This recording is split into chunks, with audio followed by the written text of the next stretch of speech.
Now then, are we looking at the camera? Good. We're engaging in something quite different today. We're going to do some chainsaw carpentry. We're building a tunnel in the garden, so that'll give you a few ideas. It's a polytunnel. Yeah, it's to do with growing plants and stuff. Okay, so yeah, I like doing things different, you know, and I like engaging in different ideas and stuff. So I've always wanted to have a polytunnel in the garden, and I thought, why the hell not? Might as well do it now before you've no energy left to do it at all. So as the tale goes on, we got the metal from our neighbour Jerome, who has lots of tunnels like this. Huge, great tunnels. I mean, when I say 200 yards long, I'm certainly not exaggerating. One length of tunnel over 200 yards long, and he's got 10 like that. Grows all sorts of things. Him and his wife, our neighbours next door. Well, down the road, you know. It's about a few hundred yards. So I bought 4 of these off him. Is it 4 or 5? 4, I think. I think that's quite enough, because Ruth gets a bit upset if I start producing too much veg, and more than she can cope with. Although I do like tomatoes. The most tomato plants we ever had in the garden were 80. That was the year before last. You see, they don't all fruit, maximum wise. The things go wrong with them. So if you plant 80, you probably get 40 that are really good. They can produce quite a bit, but yeah, we love tomatoes, and she does all kinds of things with them. We'll do more of that later. So this is Tunnel in the Garden, and it's putting it up. Helena, our daughter, was here the other weekend, and she helped us put the actual steel up. So when we start the story, the metalwork is erected, and we've got some stabilising wood stopping it falling down. And then we're going from there. So I hope you enjoy this. This is Chainsaw Carpentry, Part 1. It's a polytunnel. Now, my neighbour, Jerome, has lots of these, and it's his business. He has rows and rows of them. They're about 200 or 300 yards long. Incredible things. And of course they get very hot. Covered in plastic. These are the hoops. Now, he sold me these hoops, a second hand, and we buried them in the ground. There's some little crochet, little hooks there, look, that you fasten over, put strings over. Once the plastic's on, you put strings over the top to hold the plastic down. I've got these bits of wood. We'll go inside. Helena and I did this just before she went back on Saturday, so I think Friday we put this up. Saturday morning we did a bit more because she was here until lunchtime. We put this door frame up Saturday morning. Just ever so simple. I mean, it's all made out of odds and sods. You won't catch me spending a hell of a lot of money on anything really, because it isn't there. So it's odds and sods, bits that I've got in stock. So we've done a bit of chainsaw carpentry here to get this piece of wood fitting. It's pretty solid by now, actually. That one is attached with cable ties. We want something a bit more permanent on here, but I think you can buy some little gadgets to attach things. I'm going to have a look around.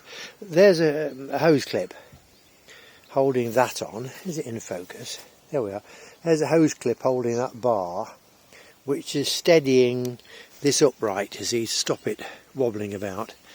That's quite an expensive piece of garden gear there, sacrificed, and it's held on with a hose clip and some wire. It's secure at the moment.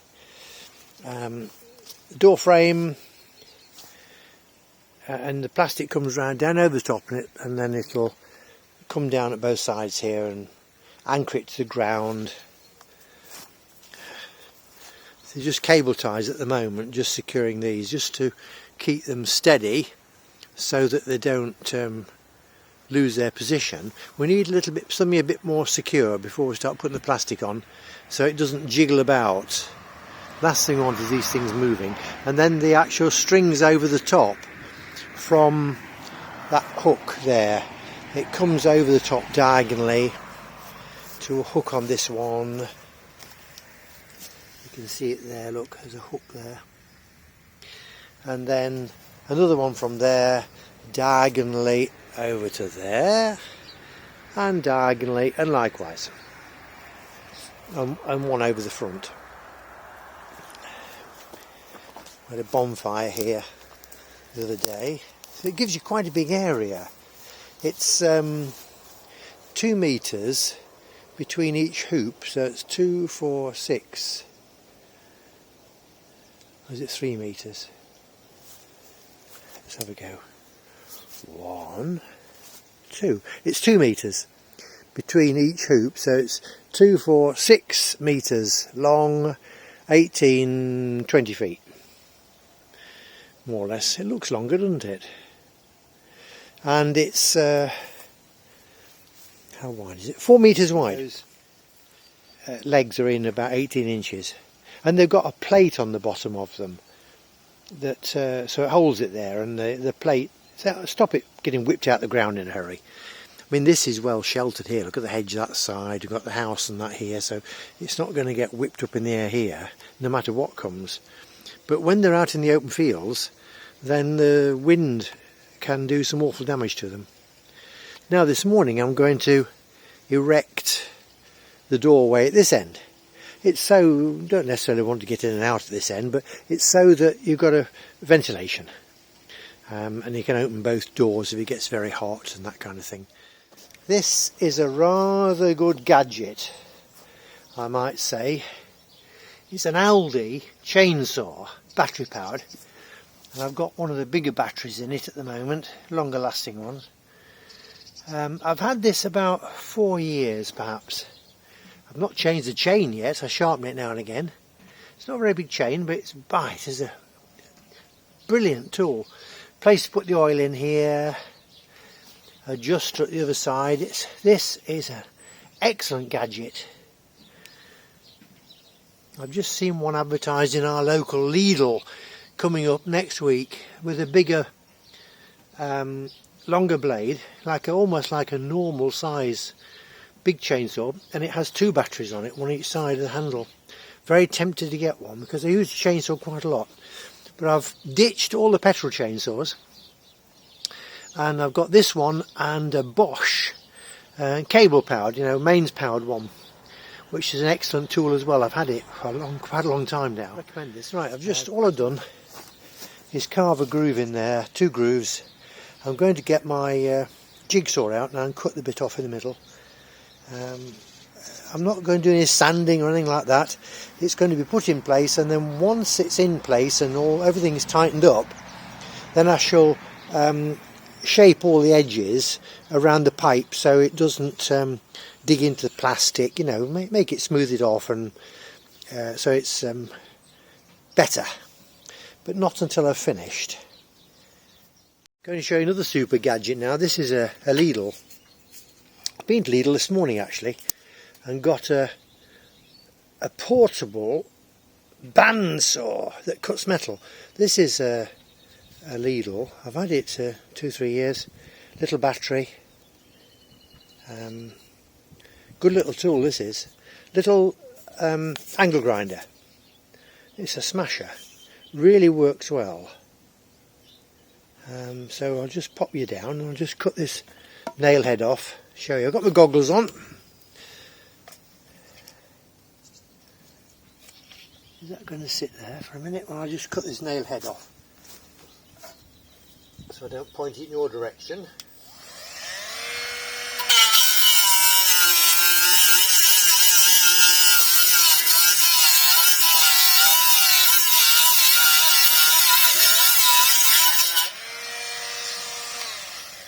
There we are. Super little thing this. A brilliant little tool. Really recommend that too. You can get little new discs for it, but for just little jobs like that, it's super. Right, I've got a piece of wood here now to go across the gateway at the top. Just going to cut 10 centimetres off it with my chainsaw and put it in place. You'll soon be sick of me with gadgets, but I'm going to use this little one just to show you. It's a little chainsaw from Aldi, this one. A couple of years old, I suppose now. Charges up easy enough. Wasn't very expensive. It doesn't have oil in it, so you have to just be a bit careful with this one. There's no oil reservoir, so you mustn't use it for too long. I'd keep sticking some oh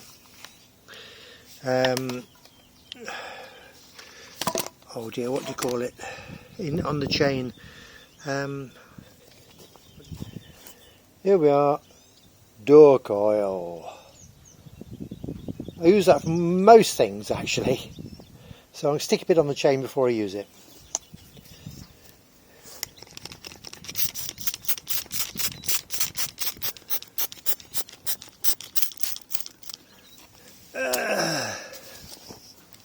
Right, leave you to it for a minute. I'd like to show you this if it'll take it. But there we are, set it up. If it will just do it. Now then, I'm nearly halfway through this. I thought it's going so well. I mean, it's a rough old job when you finished the cut. But you can soon tidy that up if you want to. But for what I'm using, I don't need a smart job. I just need a decent cut. So, and there we are. Look at that. That's a lot quicker than an ordinary saw. It's not a bad look. Finish isn't bad at all, really. You can smarten that up. That's a super little tool, that is.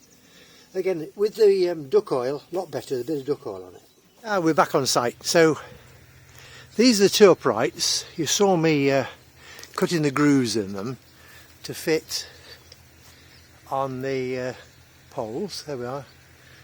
It's straight, and there's the other one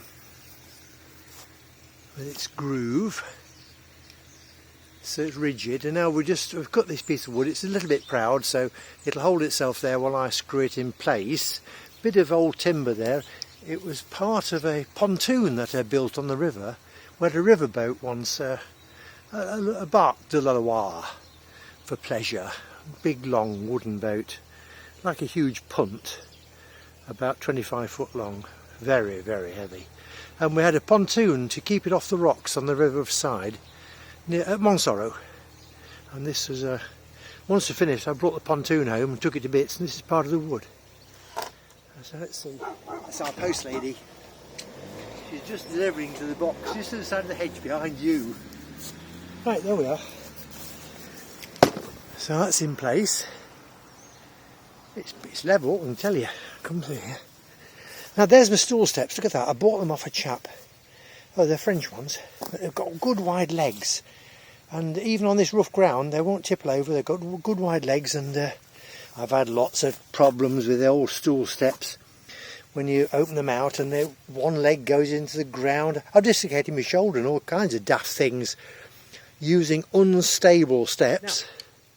Next job is to put a bit in here to stop it so this here doesn't, move sideways like that. So a bit from here across to there. So we'll do some measuring, come back and do that in a minute.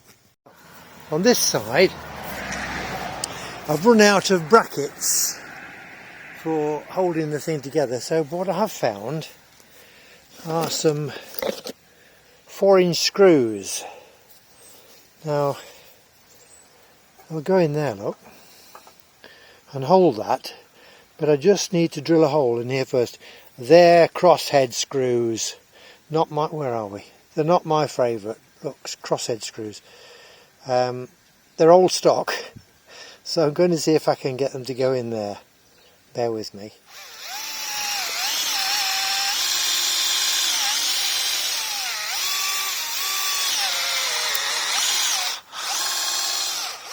Make it easy for the screw, won't it?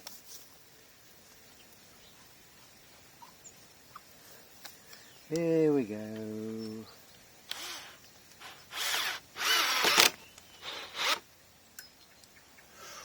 Ooh, super levelness. Super levelness. Right, we'll mark it so when it drops off again I should be able to put it back in the right place. Drill bit. This has been a good drill. It's a Bosch expensive one. You probably gather buying a lot of Lidl tools, Lidl and Aldi, you can buy more tools for your money because they're not expensive. This has been a particularly good one. I brought this with me, bought it in England before I came to France on holiday to retire, so I've had this at least since 2008. So quality does pay, but when you're retired you do need to, you know, watch the pennies, and if you want some tools then you've got to watch the price. I've got a Lidl pillar drill. Not long after I came to France I was playing Boule de Four. Tell you, that's another story. And I won a final, and it was a cash prize. I think it's 50 euros or something. And at that time, Lidl had got these pillar drills, Parkside, on special offer. They were about 49 euros or something. They've gone up to 79 now. So I bought one. That's 2009, and it's in my workshop. Really good buy that was. Right, here we go. Let's see how we get on with this. Now then, dogs, time for lunch.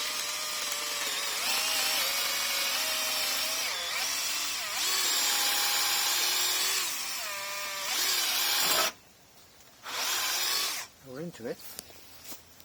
Is it online? Yes, it's still online. I'll swap that for the driver. Find ourselves a screw. I've not put the Bosch driver in. We'll have to watch this one. Don't lose it. Got no end of kits of these things, you know, with half of them missing.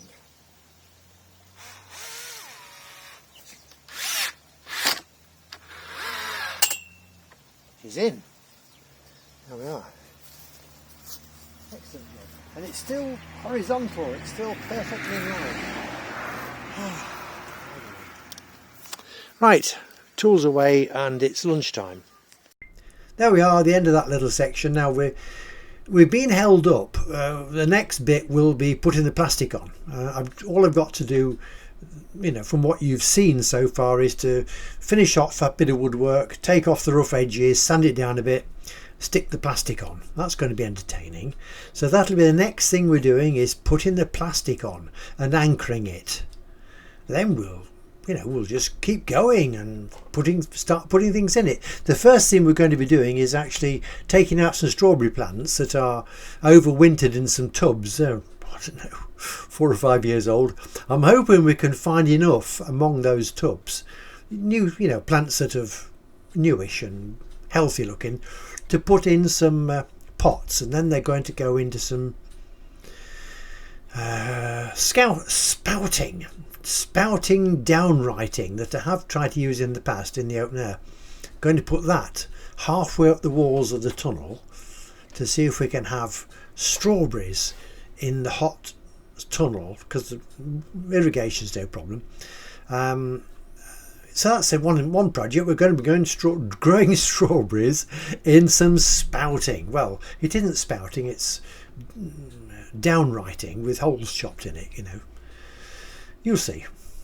There we are. That's enough waffling for the moment. If you like it, please give us a like and share it with your friends, and think about subscribing to the channel. You know, there's lots of different things to look at. I'm sure there's something for everybody on this channel, you know, whether you like gardening or motorbikes or just motoring stories or boats or horses, all sorts. And then there's the link at the end for the books and the stories you can download. There's over 200 audio stories. I'm even trying to convince my daughter to listen to them. She had to wait at Stansted Airport the other Monday because of some storm or other you got in England. Plane should have left Stansted at about 8:30. It didn't leave till about, I don't know, 1 o'clock or something, because they were trying to find planes from all over the place. Amazing. And they found a Lauda plane from Germany. It had been to Bavaria. They collared this plane, got it back to Stansted and pushed all these folks in who've been waiting hours and hours at Stansted to get to Tours in France on the Loire Valley.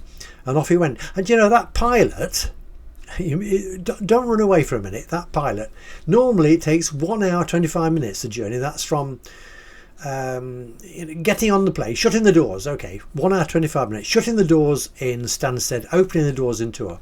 That chap did it in 25 minutes. No, he did it in about 50 minutes. 25 minutes is just a bit much. He did it in under the hour. Because she sent me a WhatsApp message saying we're in our seats and we should be going. The door's closed and the pilot's really going to go for this. And they hadn't even left the the terminal. They hadn't even got onto the runway then.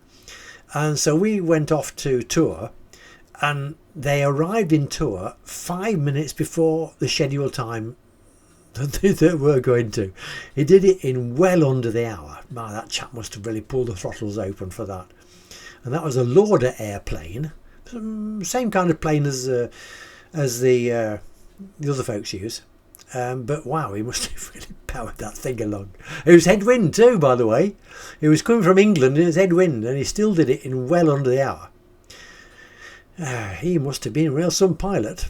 He didn't mess about landing either. We never saw him waving about. He just stuck it on the ground and that was it. There we are. That's enough waffling for today, and I hope you enjoy being with us. Until the next time, cheerio.